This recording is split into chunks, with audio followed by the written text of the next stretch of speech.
I seek the one you call Superman. For years I believed I had destroyed Krypton and all its remnants. Superman's survival is an oversight I must correct. Here's a look at the brand new McFarlane Toys DC Multiverse Injustice 2 Brainiac.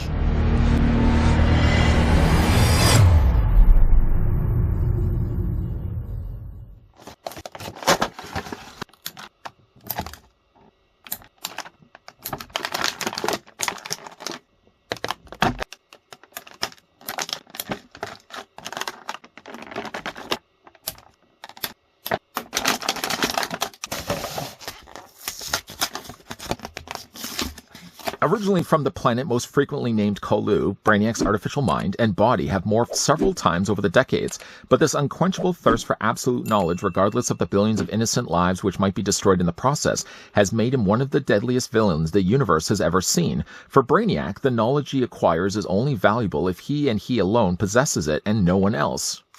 Before we look at Brainiac and all the accessories he's acquired, I've got the tape measure here to tell us that the figure stands about 7 inches in height, or he's going to be about 18 centimeters tall.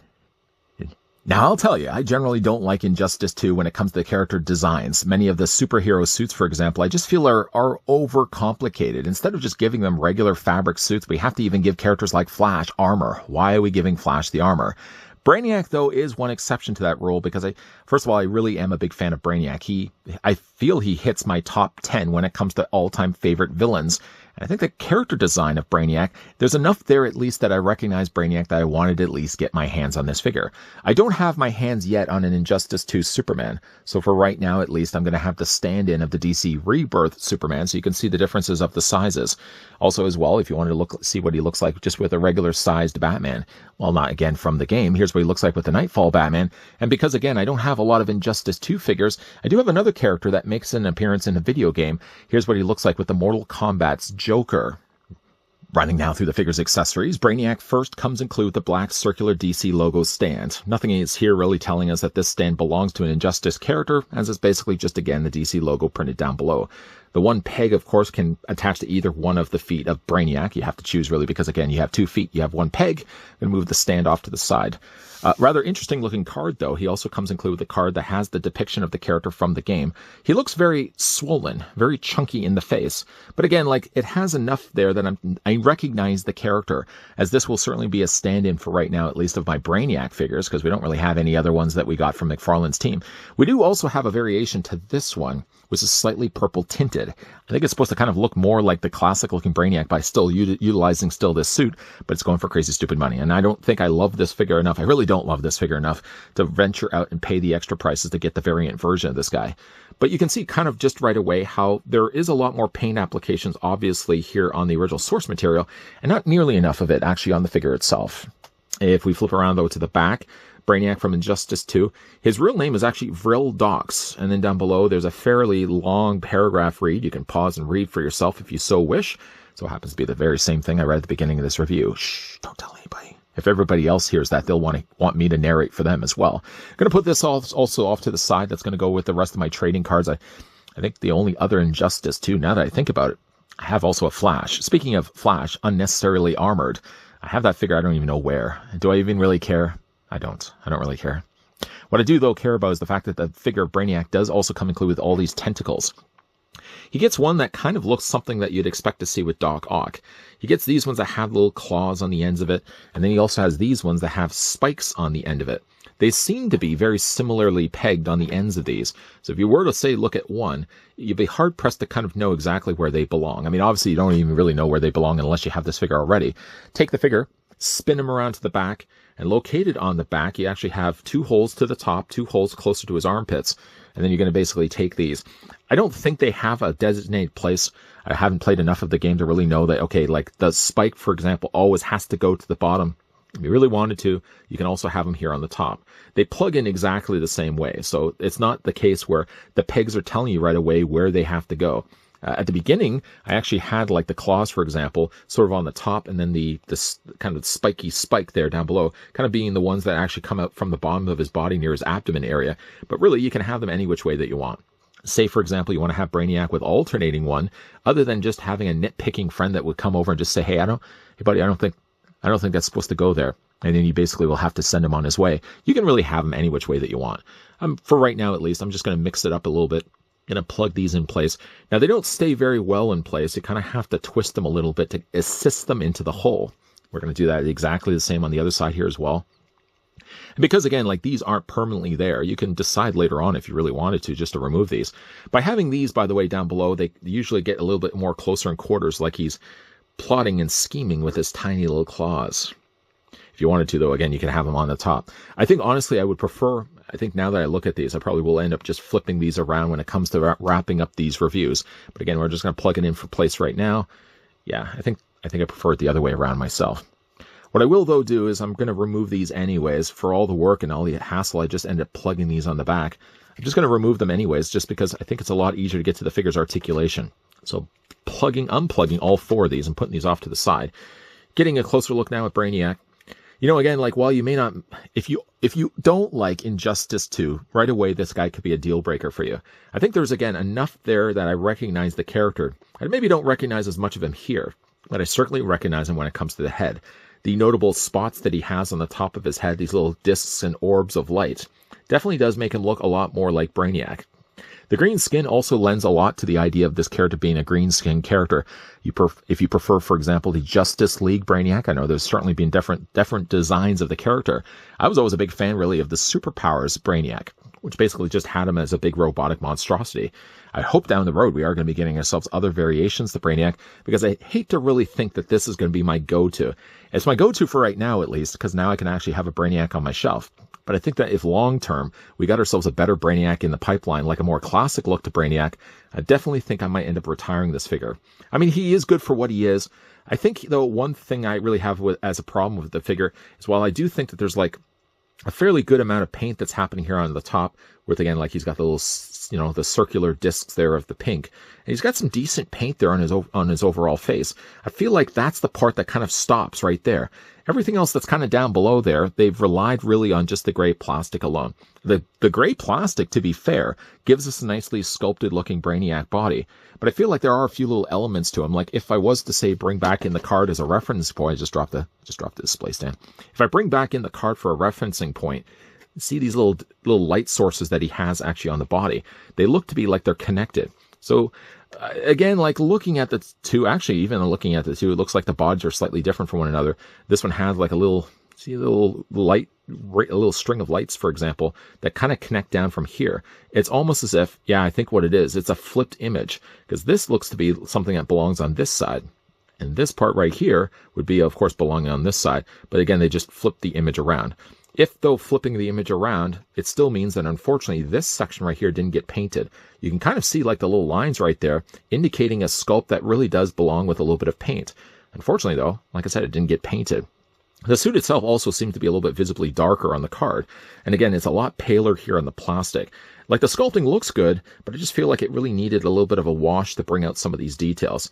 I'm sure customizers out there that probably have already picked up the Brainiac for themselves have already taken probably a very thin wash of black paint, brushed across the surface of the plastic, and really allowed a lot of the stellar sculpt that they put into the figure in the first place to really pop.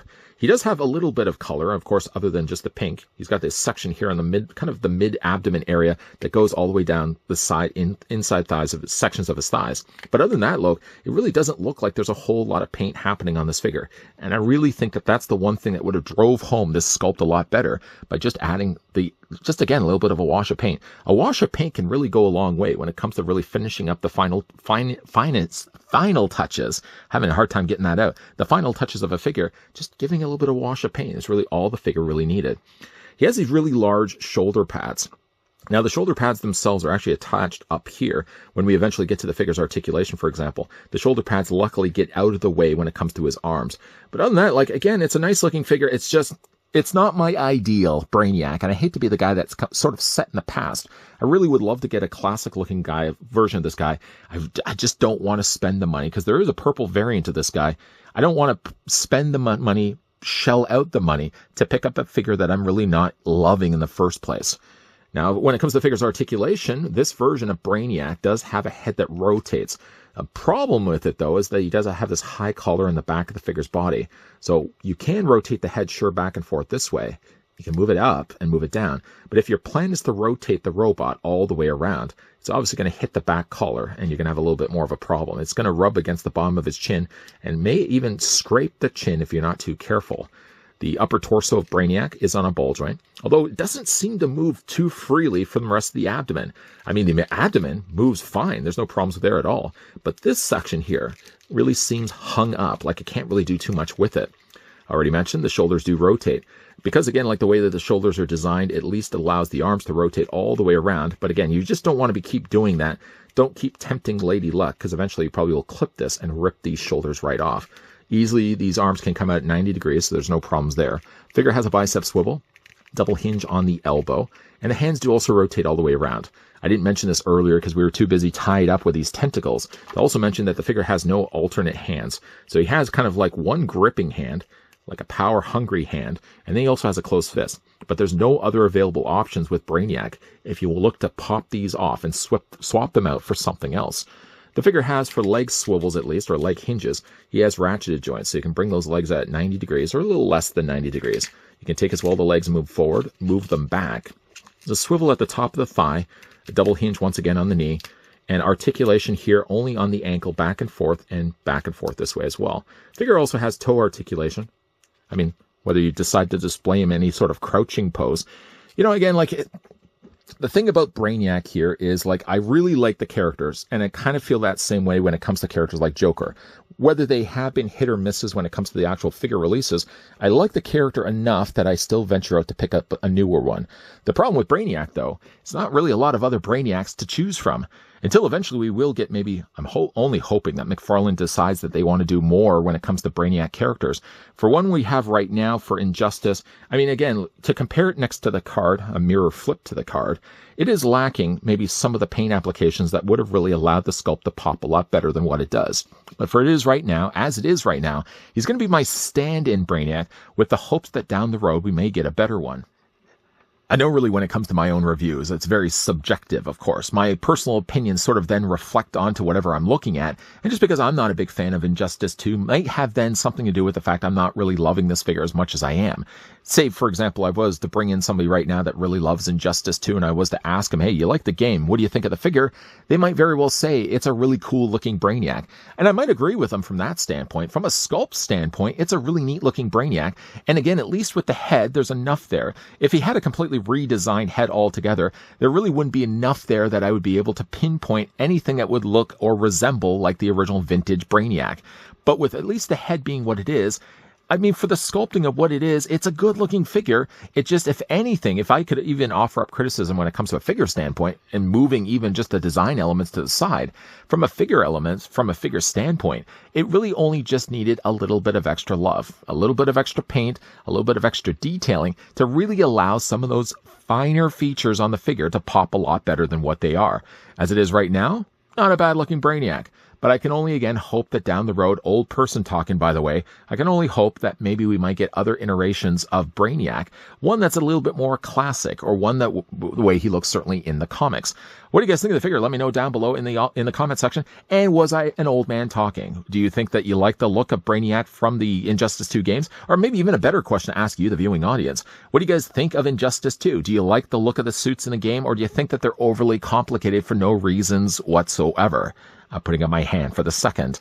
If you guys, in the meantime, did enjoy this video, want to hit with a like. If you guys are loving the content you guys are seeing and would like to stick around for more, if you haven't already done so, make sure you hit that subscribe button down below, and as well, that you're also moving over to the bell notification. I know really it's a two-step process. It's an unnecessary two-step process. If you're really only going to come to conquer the world like Brainiac, you don't really want to have to then stop and ring a bell. I mean, turning the bell notification is really a secondary process, but it does help at least to ensure that when I'm putting up new content, you guys are the ones that are be able to see it as it's going live.